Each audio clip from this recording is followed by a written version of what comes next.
प्रश्न, अगर हम में वाक्शक्ति न होती तो क्या होता? उत्तर, हम में वाक्शक्ति न होती तो मनुष्य गूंगा होता, वो मूक बधिर होता। मनुष्य को सृष्टि की सबसे महत्वपूर्ण देन उसकी वाक्शक्ति है। इसी वाक्शक्ति के कारण वो समाज में वार्तालाप करता है, वो अपनी बातों को अभिव्यक्त करता है और उसकी यही अभिव्यक्ति वाक्शक्ति भाषा कहलाती है। व्यक्ति समाज में रहता है, इसलिए अन्य व्यक्ति के साथ वो पारस्परिक संबंध और कुछ जरूरतें होती हैं जिसके कारण वह वार्तालाप करता है। ये ईश्वर द्वारा दी हुई मनुष्य की अनमोल कृति है। इसी वाक्शक्ति के कारण वो मनुष्य है।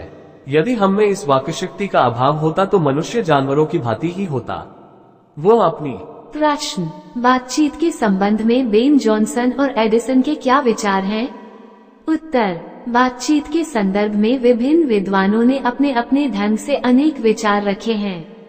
इनमें बेन जॉनसन और एडिसन के विचारों को लेखक ने यहाँ उद्धृत किया है। बेन जॉनसन के अनुसार बोलने से ही मनुष्य के रूप का साक्षात्कार होता है। वास्तव में जब तक मनुष्य बोलता नहीं तब तक उसका गुण दोष प्रकट नहीं होता। दूसरे विद्वान एडिसन के अनुसार असल बातचीत केवल दो व्यक्तियों में हो सकती है। कहने का तात्पर्य है कि जब दो आदमी होते तभी अपना दिल एक दूसरे के सामने खोलते हैं। तीसरे व्यक्ति की अनुपस्थिति मात्र से ही बातचीत की धारा बदल जाती है। जब चार आदमी हुए तो बेतकलुफी का स्थान फॉर्मेलिटी ले लेती है, अर्थात बातचीत सारगर्भित न होकर मात्र रस्म अदायगी भर रह जाती है। प्रश्न, आर्ट ऑफ कन्वर्सेशन क्या है? उत्तर, आर्ट ऑफ कन्वर्सेशन का अर्थ है वार्तालाप की कला। आर्ट ऑफ कन्वर्सेशन के हुनर की बराबरी स्पीच और लेख दोनों नहीं कर पाते।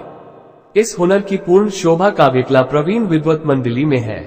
इस कला के माहिर व्यक्ति ऐसे चतुराई से प्रसंग छेड़ते हैं कि श्रोताओं के लिए बातचीत कर्णप्रिय तथा अत्यंत सुखदायी होती है। सुहृद गोष्ठी इसी का नाम है।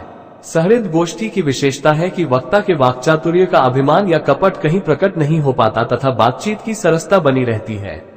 कपट और एक दूसरे को अपने पांडित्य के प्रकाश से परास्त करने का संघर्ष आदि रसाभास की सामग्री आर्ट ऑफ कन्वर्सेशन का मूलतंत्र होती है।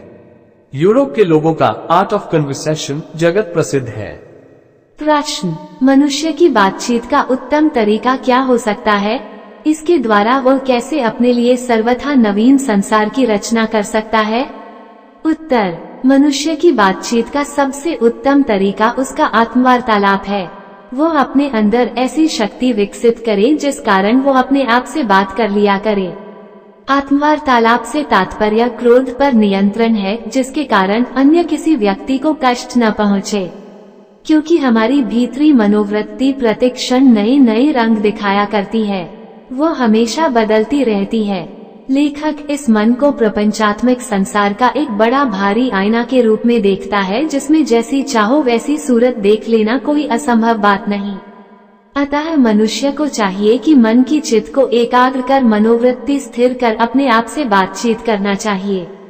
इससे आत्मचेतना का विकास होगा, उस वाणी पर नियंत्रण हो जाएगा जिसके कारण दुनिया में किसी से न वैर रहेगा और बिना प्रयास के हम बड़े बड़े अजेय शत्रु पर भी विजय पा सकते हैं। यदि ऐसा हुआ तो हम सर्वथा एक नवीन संसार की रचना कर सकते हैं। इससे हमारी वाक्शक्ति का दमन भी नहीं होगा। अतः व्यक्ति को चाहिए कि अपनी जिह्वा को काबू में रखकर मधुरता से सिक्त वाणी बोले। न किसी से कटुता रहेगी न वैर। दुनिया खूबसूरत हो जाएगी। मनुष्य के बातचीत करने का सही उत्तम तरीका है